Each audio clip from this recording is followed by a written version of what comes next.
Buddhism is a world religion founded by the Buddha in ancient India.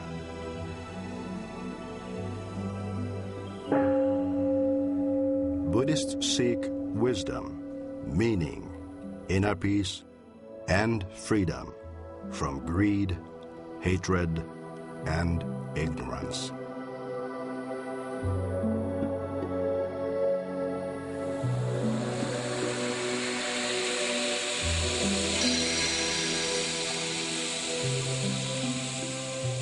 Mutually sustaining life, a Buddhist call to a troubled world.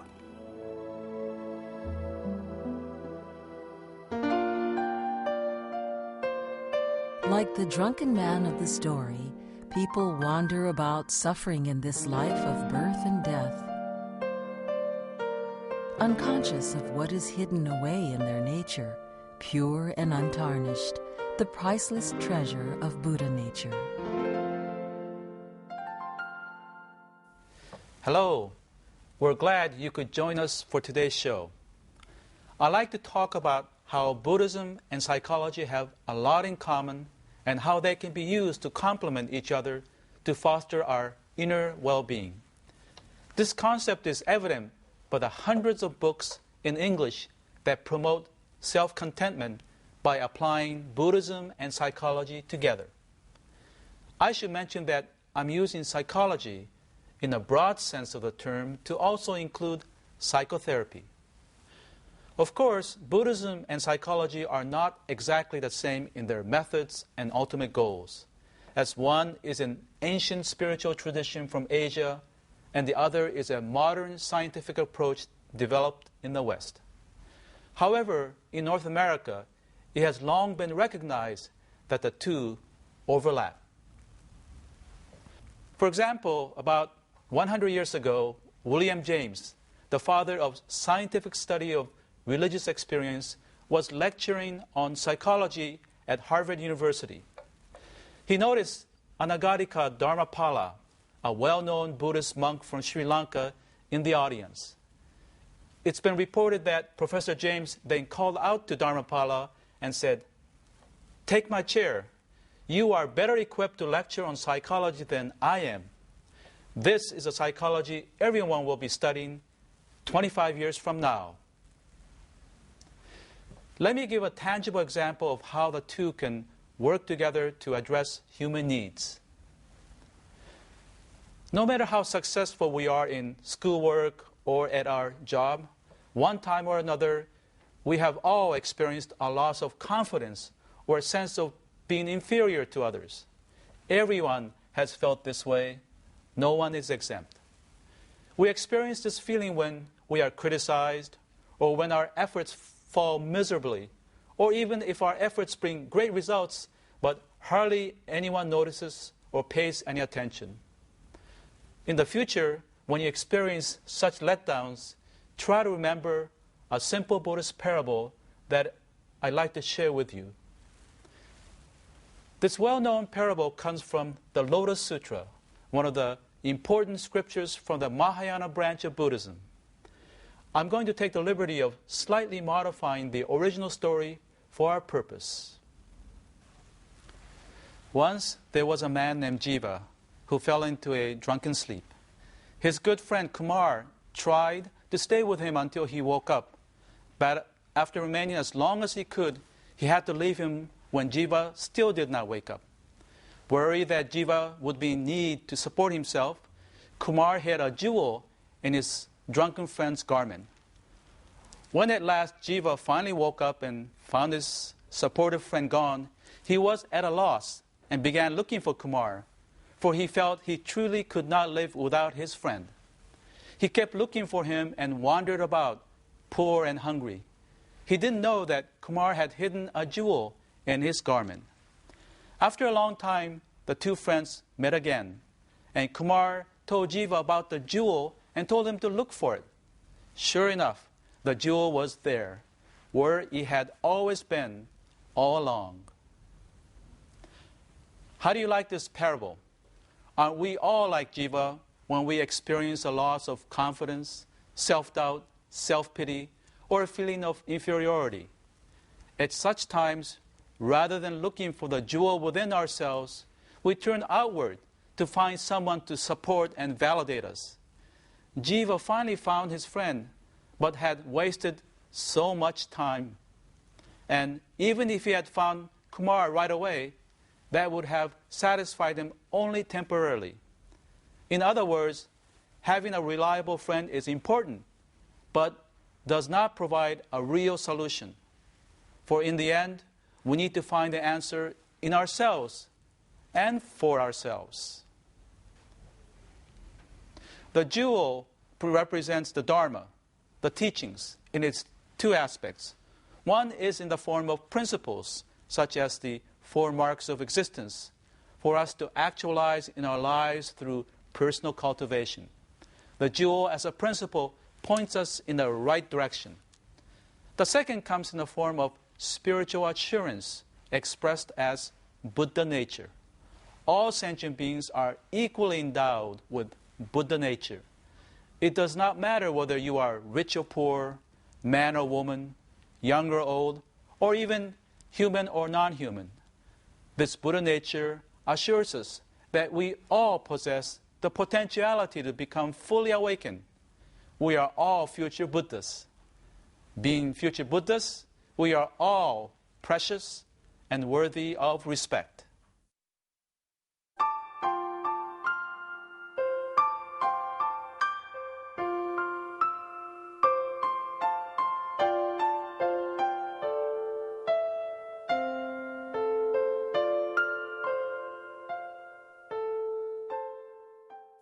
The Buddhist teachings represented by the jewel can help people such as Jiva find themselves. They are directed toward the ultimate truth, or metaphorically, the vertical dimension. However, according to psychologist John Wellwood, there are many people who are not able to benefit from these spiritual truths because they suffer from a fragile ego, which shows up as an extreme lack of confidence in oneself, or self-hatred, insecurity, or self-doubt. For example, Dr. Wellwood cites a case of a woman, let us call her Jackie, who had gone to a Buddhist teacher seeking advice about her anger toward her husband. The teacher advised Jackie to be a compassionate friend to her husband rather than be angry with him. This advice to be compassionate initially made her feel relieved, for Jackie did not have to confront her anger, which was too painful and threatening to her fragile ego. However, according to Dr. Wellwood, Jackie actually needed to confront her anger because she had suppressed it all her life. Her father was extremely abusive and punished her whenever she expressed her discontent. So Jackie soon learned to hold everything back and instead always tried to please others by being a good girl. From an absolute spiritual perspective of the vertical dimension, the advice for her to be compassionate was correct. However, on the relative, everyday, horizontal level, being compassionate without addressing the rage inside left her unhappy. She needed to first acknowledge her anger before she could express genuine compassion and love. And it is at this relative truth that psychological inquiry operates. Dr. Wellwood says that as a therapist, he helped Jackie to be open to the experience of anger, letting it unfold without judgment, and then gently exploring its meaning within her life experience. After she had attended to her psychological wounds from the past, she was then ready to benefit from the spiritual teachings. This is psychology at work in further serving to lead one toward spiritual development. Some psychologists, as well as Buddhists, feel that these two concepts have little to do with each other. Fortunately, however, there are psychologists who are open to integrating psychology and religion. Many of them support a branch that has come to be known as transpersonal psychology. As the word transpersonal implies, it not only attends to the personal, but also to what transcends it by affirming and integrating religious aspects, including Buddhism. In my view, psychology aims to assist individuals to develop the personal dimension. In other words, the aim of psychological work is the healthy ego or individuality for living effectively in the world, as was done in Jackie's case. However, for many of us, it's not enough to be fulfilled only at this personal level. After all, the personal dimension is limited in terms of time and space. In terms of time, we are finite and eventually we all must die. Death and the afterlife have been a perennial issue throughout much of human history. In terms of space, we cannot live alone physically or mentally for long. We depend on others, human and non-human, for our very survival. Within this human predicament, many of us experience a strong and powerful urge to go beyond this personal level to connect with what is sacred and real. This comes in the form of ultimate spiritual reality, human community, and the world of nature, wherein we find greater fulfillment in resolving the limitations of the self. And so, it is heartening to see this kind of greater integration of psychology with the spiritual and the sacred taking place, since, in the end, two are not separate. In actuality, we live in both dimensions. We need to cultivate both if we are to be truly fulfilled. In the 21st century, the ancient Buddhist tradition is blessed to be in a position to work closely with the modern discipline of psychology toward a more effective way of assisting humankind to realize their potential. Therefore, we must allow the two, Buddhism and psychology, to work together to tap the jewel within, while recalling today's opening passage. Like the drunken man of the story, people wonder about suffering in this life of birth and death, unconscious of what is hidden away in their nature, pure and untarnished, the priceless treasure of Buddha nature. Next week, we will explore the topic of Buddhist social action with an interesting guest. Please be sure to join us.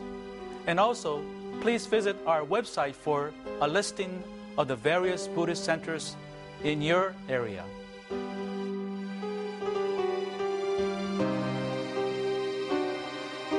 We at Bukkyo Dendo Kyokai pursue peace and happiness for people around the world. We have published the Buddhist teachings into 41 languages and donated our publication to hotels and other facilities in 55 countries. We would like to share the Buddhist teachings with people around the world. That's our mission. Visit our website for more information